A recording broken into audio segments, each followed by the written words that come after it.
जय श्री कृष्णा दोस्तों। आज हम बात करेंगे एक मनुष्य की आत्मा की उन्नति कैसे होती है।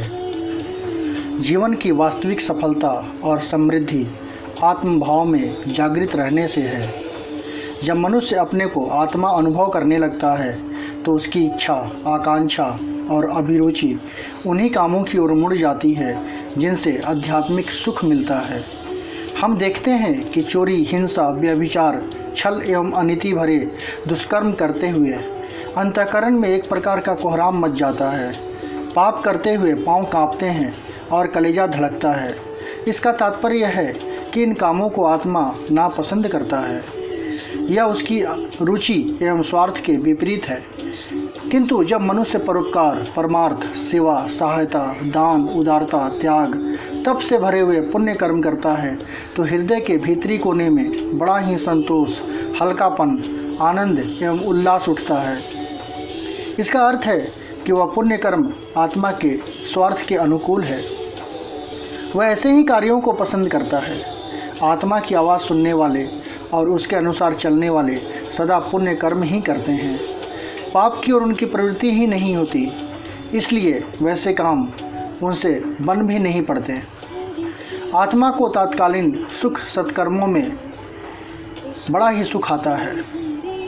शरीर की मृत्यु के उपरांत जीव की सद्गति मिलने से भी सत्कर्म ही होते हैं। लोक और परलोक में आत्मिक सुख शांति सत्कर्मों के ऊपर ही निर्भर है। इसलिए आत्मा का स्वार्थ पुण्य प्रयोजन में ही है। शरीर का स्वार्थ इसके विपरीत है। इंद्रियां और मन संसार के भोगों को अधिकाधिक मात्रा में चाहते हैं। इस कार्य प्रणाली को अपनाने से मनुष्य नाशवान शरीर की इच्छाएं पूर्ण करने में जीवन का खर्च करता है और पापों का भार इकट्ठा करता रहता है। इससे शरीर और मन का अभिरंजन तो होता है, पर आत्मा को इस लोक और परलोक में कष्ट उठाना पड़ता है। तप, त्याग, संयम, ब्रह्मचर्य, सेवा, दान आदि के कार्यों से शरीर को कसा जाता है, तब ये सत्कर्म सधते हैं। इस प्रकार हम देखते हैं कि शरीर के स्वार्थ और आत्मा के स्वार्थ आपस में मेल नहीं खाते। एक के सुख में दूसरे का दुख होता है। दोनों के स्वार्थ आपस में एक दूसरे के विरोधी हैं। इन दो विरोधी तत्वों में से हमें एक को चुनना होता है। जो व्यक्ति आपको शरीर समझते हैं वे आत्मा के सुख की परवाह नहीं करते और शरीर सुख के लिए भौतिक संपदाएं और भोग सामग्रियां एकत्रित करने में ही सारा जीवन व्यतीत करते हैं। ऐसे लोगों का जीवन पशुवत, पाप रूप, निकृष्ट प्रकार का हो जाता है। धर्म, ईश्वर, सदाचार, परलोक, पुण्य, परमार्थ की चर्चा वे भले ही करें, पर यथार्थ में उनका पुण्य परलोक स्वार्थ साधन की ही चार दीवारी के अंदर होता है। यश के लिए, अपने अहंकार को तृप्त करने के लिए, दूसरों पर अपना सिक्का जमाने के लिए वे धर्म का कभी कभी आश्रय ले लेते हैं। वैसे उनकी मन स्थिति सदैव शरीर से संबंध रखने वाले स्वार्थ साधनों में ही निमग्न रहती है।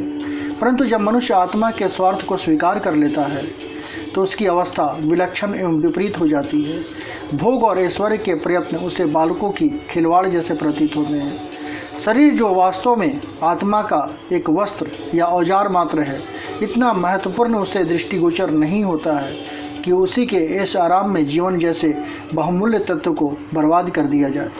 आत्मभाव में जगा हुआ मनुष्य अपने आप को आत्मा मानता है और आत्म कल्याण के, आत्म सुख के कार्यों में ही अभिरुचि रखता और प्रयत्नशील रहता है। उसे धर्म संचय के कार्यों में अपने समय की एक एक घड़ी लगाने की लगन लगी रहती है। दोस्तों, आपकी इस बारे में क्या धारणा है, क्या राय है?